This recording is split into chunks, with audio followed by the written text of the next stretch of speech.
The elevator wasn't supposed to work. The building had been cleared floor by floor, lights out, power lines cut, everything quiet. We were using the stairwell to reach the upper offices when we heard the sound. A dull mechanical hum followed by the slow clank of cables moving somewhere above us. Everyone froze. Elevators don't just start running in empty buildings. We moved faster after that, climbing 2 floors and stopping just below the level where the sound had ended. The stairwell was dim, lit only by thin light leaking through a cracked window several floors up. Dust floated through the air with every step we took. Then we heard the ding. Soft, metallic, unmistakable. It came from the hallway outside the stairwell, doored on the floor above us.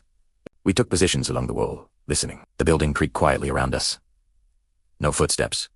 No voices. Just silence hanging in the stairwell like something waiting to drop. We pushed the stairwell door open slowly. The hallway stretched, left and right.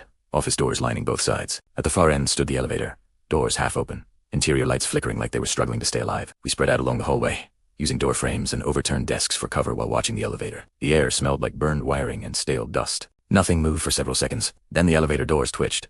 Not fully opening, just enough to make the metal scrape against itself. A shadow shifted inside the cabin, quick and low. The first shot came through the gap, striking the wall behind us and showering plaster across the floor. We dropped into cover instantly. I slid behind a heavy office cabinet while another teammate covered the far end of the hallway. The elevator doors jerked open wider, and shots came fast and controlled from inside the cabin. The confined hallway turned every sound into an echo chamber. Gunfire bounced off the walls. Ceiling tiles fell. Glass cracked along office windows. Papers lifted off desks and floated through the air like slow snow. I leaned out from behind the cabinet and fired short bursts toward the elevator interior, forcing movement back into the corner of the cabin. Sparks flickered from the control panel as rounds struck metal and glass. Then we heard movement behind us. An office door slammed open halfway down the hallway, and another burst of fire came from inside the room, catching us between 2 angles. The hallway suddenly felt twice as narrow, every step exposed from one side or the other. Radio calls stayed sharp and calm.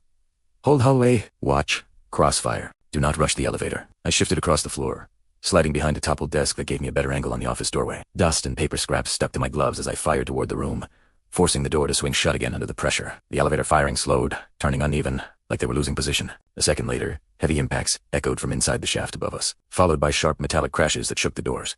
The elevator lights flickered once, then died completely. The hallway went silent except for the ringing in my ears and the slow drift of ceiling dust falling through the air. We held positions, watching both the elevator and the office doorway, waiting for movement that never came. The building settled back into stillness, like it had swallowed the noise. When we finally approached the elevator, the doors stood open, cabin dark and unmoving, stuck between floors by whatever damage had stopped it. As we stepped back toward the stairwell, I looked over my shoulder one last time.